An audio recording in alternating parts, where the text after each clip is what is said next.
as an OFW, bawal ka mapagod. There's an expectation that we can always endure the hardships and we're always willing to sacrifice.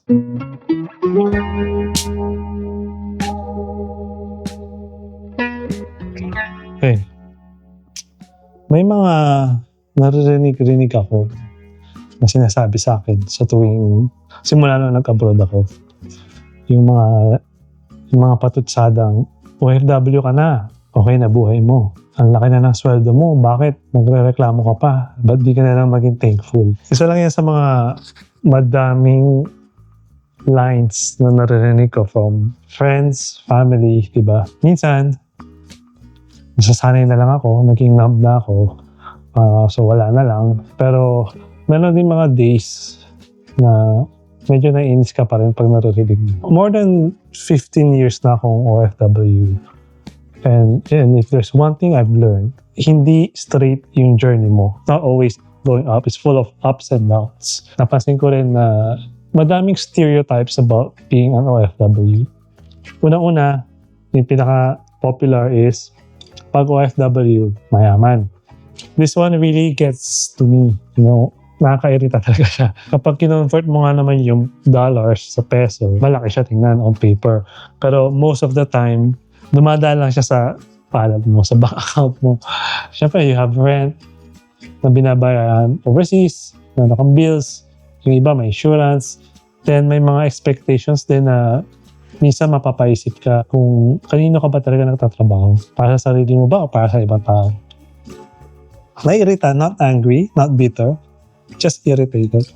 But if I'm being honest, kaya nga ako nag-abroad kasi hindi ako mayaman. For me, real wealth is being able to live in the Philippines comfortably without having to leave.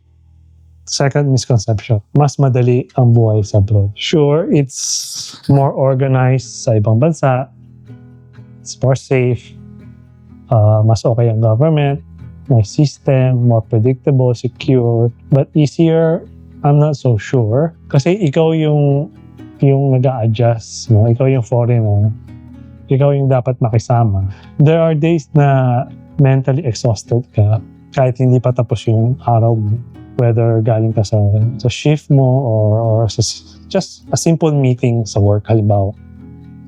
Na-experience nyo na ba yung nakikipag-usap ka sa hindi Pilipino? Mga English-speaking nationalities. Kasi the mental process is like this. While they're speaking in English, sa isip mo, you're already translating whatever they're saying sa Tagalog, diba? You're trying to understand what they're telling you, then nag-isip ka ng response mo, then tinatranslate mo yung response mo in English to make sure that whatever comes out of your mouth makes sense. You have to find the right words to say it, and lahat ng process na yun, nangyayari lang within seconds lang.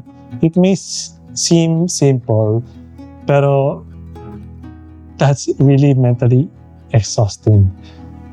And sometimes, after ng meeting or after ng shift mo, tsaka mo lang ma-realize na, pagod ka na pala.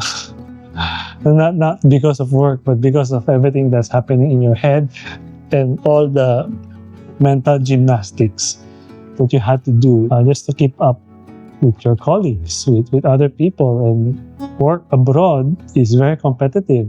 So sometimes you really have to make sure that you can keep up. Kasi mapag-iwanan ka. And, you're not there forever. So you have to make sure na you are constantly performing well. After work, you go home, tahimik, wala kang pamilya na mapupuntahan at mapagsasabihan, diba? Sometimes you realize that you can actually feel lonely kahit may trabaho ka, kahit busy ka, may ginagawa ka. Isa lang yun sa mga struggles of being a foreigner in a foreign land.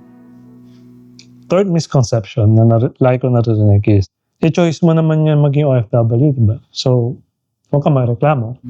Yes, it's a choice, but not all choices come from freedom. Some choices come from pressure, problems, responsibility, or fear of what happens kapag hindi ka umalis ng Pilipinas. Not everyone leaves because they want to, because they need to. Yes, I chose this. I chose it because I have a future that I'm trying to build. Kahit Sometimes hindi malinaw kung kailan darating yung future na yun.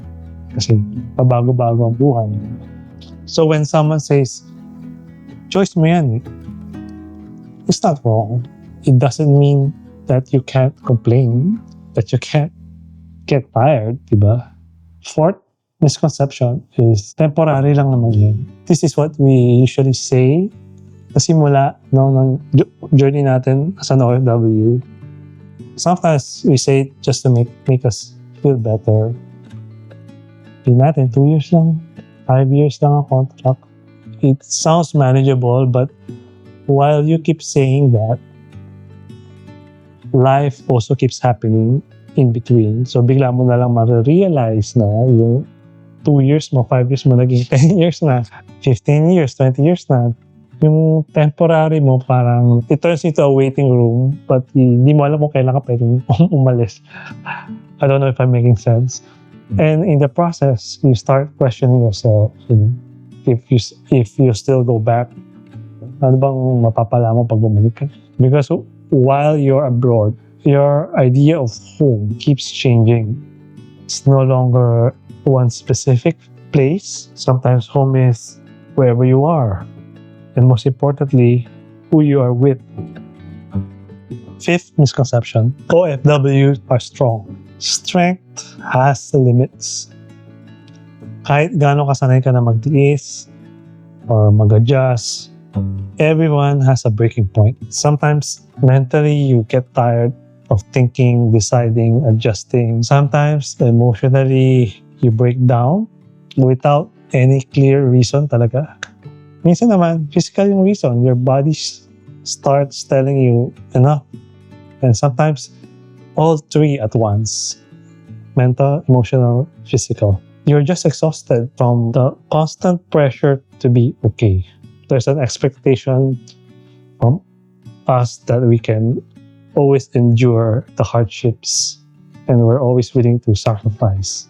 As an OFW, bawal ka mapagod. Parang kailangan mo laging ipatunayan. You have to prove that you're resilient, na kaya mo, na worth it yung pag-alis mo, hindi mo sinayang yung mga sacrifices mo para makuha mo tong work na to. So sometimes you just hide it, just smile, stay quiet, not because you feel nothing, but because wala ka ng energy para explain pa sarili. Okay, last one. Worth it naman sa huli. Worth it for who? And based on what? Money, house, your family's comfort, or the quiet exhaustion that you carry alone? I honestly don't have an answer to that. At recently ko lang natanong yun sa sarili ko. And I'm still asking myself that question. No? And that's okay. I'll find out eventually. We'll find out eventually. But yeah, I'm not doing this episode to scare anyone from being an OFW, and definitely not to kill anyone's dream of becoming an OFW. I'm just doing this because this is my story, and this is the story of all OFWs. It's real, no? And it's okay to leave space for all these questions. Sometimes we don't need advice or solutions. We just need to hear that we're not the only ones feeling this way. We just want to be heard also sometimes. So if you're an OFW, I hope it made sense. You relate to what I've spoken about. And please share your versions of common misconceptions as an OFW in the comments below. And until the next episode, bye.